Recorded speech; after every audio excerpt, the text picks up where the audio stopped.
அனைவருக்கும் வணக்கம். பிடி பிஆர்டி 2024 தேர்வு நடைபெற்று முடிந்து ரிசல்ட் எப்போது வெளியாகும் என்ற எதிர்பார்ப்பு தேர்வு எழுதிய எல்லா தேர்வர்களிடமே நிச்சயமாக இருக்கும். நம்மளும் தினந்தோறும் டிஆர்பி வெப்சைட்டை வந்து செக் பண்ணிட்டு தான் இருக்கோம். இன்றைக்கி ரிசல்ட் வந்துடுமா அப்படிங்கிற பெரும் எதிர்பார்ப்போடு ஒவ்வொரு நாட்களுமே கடந்து போயிட்டுருக்கோம். ஆனால் பார்த்திங்கன்னா தேவையற்ற மன உளைச்சலுக்கு தான் தேர்வு எழுதிய எல்லா தேர்வர்களுமே ஆளாகி இருக்காங்க.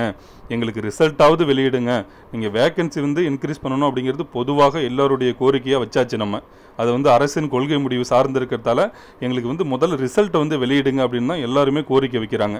ஏன்னா இதற்கு முன்பு டிஆர்பியால் நடத்தப்பட்ட பல்வேறு வகையான போட்டித் தேர்வுகளுக்கு 2 மாதத்திற்குள்ளார தேர்வு முடிவுகள் வந்து வெளியிட்டிருக்காங்க. அப்படி ஒரு சில தேர்வுகளுக்கு வந்து காலதாமதம் ஏற்பட்டதுன்னா அதற்குரிய காரணத்தை சொல்லி அவங்க வந்து ப்ரெஸ் நியூஸ் வந்து கொடுத்துருக்காங்க. அதனால் எங்களுக்கு வந்து காலதாமதம் ஏற்பட தேவையற்ற மனக்குழப்பத்திற்கு வந்து நாங்கள் எல்லாம் ஆளாகி இருக்கோம்.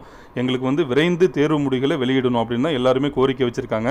நம்ம டிஆர்பி டோல் ஃப்ரீ நம்பருக்கு எத்தனை முறை தொடர்பு கொண்டு கேட்டாலும் அவங்க சொல்லக்கூடிய ஒரே பதில் ப்ராசஸில் இருக்குது அப்படிங்கிற தகவல் மட்டும்தான் சொல்கிறாங்க. அவங்களுக்கு வந்து அந்த தகவலை தான் சொல்கிறாங்க. அதனால் அவங்க வந்து நமக்கு அந்த இன்ஃபர்மேஷன் வந்து கொடுக்குறாங்க. டிஆர்பி வெப்சைட்டை தான் செக் பண்ணோம், எங்களுக்கு வந்து டென்டேட்டிவாக கூட இந்த டேட் வரும்னு எங்களுக்கு தெரியாது, டிஆர்பி வெப்சைட்டை வந்து செக் பண்ணிக்கிங்க, இந்த ஒரு பதில் தான் வந்து அவங்க வந்து சொல்கிறாங்க. சரி பரவாயில்ல, டிலே ஆகிற மாரி இருந்ததுன்னா எங்களுக்கு வந்து ப்ராப்பர் ரீசனோட ஒரு ப்ரெஸ் நியூஸ் வந்து கொடுத்துருங்க, நாங்கள் கண்டிப்பாக அது வரைக்கும் வெயிட் பண்ணுறோம் அப்படின்னு தேர்வர்கள் எல்லாருமே கோரிக்கை வச்சுருக்காங்க. கண்டிப்பாக இந்த கோரிக்கை வந்து அவங்க வந்து ஃபார்வர்ட் பண்ணியிருப்பாங்க. இதற்குரிய பதில் வந்து நிச்சயமாக நமக்கு வந்து கிடைக்கும்.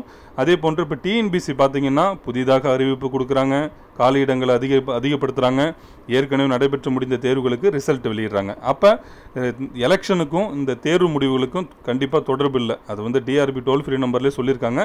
பொதுவாக எல்லாருக்குமே தெரிந்தது தான், எலெக்ஷனால் நம்மளுக்கு வந்து ரிசல்ட்டு தள்ளி போகும் அப்படிங்கிறதுல கண்டிப்பாக அது வந்து உண்மை இல்லை. இப்போ பொதுவாக நிறைய பேர் எல்லாமே என்ன சொல்கிறாங்க, ஜூன் 4க்கு பிறகு தான் தேர்வு முடிவுகள் வெளியாகும் அப்படின்னு தான் எல்லாருமே பொதுவாக சொல்கிறாங்க. அதுக்கு வந்து அவங்க நிறைய காரணங்கள் வந்து சுட்டி காட்டுறாங்க. இவ்வளோ முன்னாடியே ரிசல்ட் விட்டால் இந்த பாதிப்பு இருக்குன்னு சொல்லி. எனக்கு வந்து அந்த கருத்தில் வந்து பெரிதான அளவில் உடன்பாடு இல்லை. அது உங்களுக்கும் எல்லாருக்குமே தெரியும். கண்டிப்பாக நம்பிக்கையோடு இருங்க. இன்றைக்கி கூட ரிசல்ட் வரதுக்கு வந்து பாசிபிலிட்டி இருக்குது. நம்ம வந்து ஒரு இன்னையிலேருந்து ஒரு 5 நாட்கள் வச்சுக்கலாம். அந்த 5 நாட்களுக்குள்ளார இன்றைக்கி கூட வரலாம். ரிசல்ட்டும் கண்டிப்பாக வெளியிட்டுருவாங்க. அப்படி வெளியிடலைன்னா, அப்படி டிலே ஆச்சுன்னா கண்டிப்பாக ப்ராப்பர் ரீசனோட நம்மளுக்கு வந்து ப்ரெஸ் நியூஸ் வந்து கொடுப்பாங்க. ஏன்னா எல்லாருமே அதான் கோரிக்கை வச்சுருக்காங்க. அப்படி டிலே ஆகுச்சுன்னா எங்களுக்கு வந்து ஒரு ப்ரெஸ் நியூஸ் வந்து கொடுத்துருங்க இந்த ரீசனாலன்னு, நாங்கள் கண்டிப்பாக அது வரைக்கும் வெயிட் பண்ணுறோன்னு தான் எல்லாருமே சொல்கிறாங்க. நானும் அதான் சொல்கிறேன், இன்னொரு 5 நாட்களுக்குள்ளார வெளியிடலைன்னா எங்களுக்கு வந்து கண்டிப்பாக நமக்கு வந்து ஒரு ப்ரெஸ் நியூஸ் வந்து கொடுத்துருவாங்க. ஏன்னா இது நாள் வரைக்கும் அவங்க அந்த நடைமுறை தான் வழக்கத்தில் இருக்குது. அப்படிங்கும்போது நிச்சயமாக அது வந்து அவங்க கொடுப்பாங்க. எல்லாருமே நம்பிக்கையோடு இருங்க. தேவையற்ற வதந்திகள்லாம் நிறையாவுக்கு வருது, ஆனால் அது வந்து உண்மை கிடையாது. தேர்வு எழுதிய எல்லா தேர்வர்களுமே நம்பிக்கையோடு இருங்க.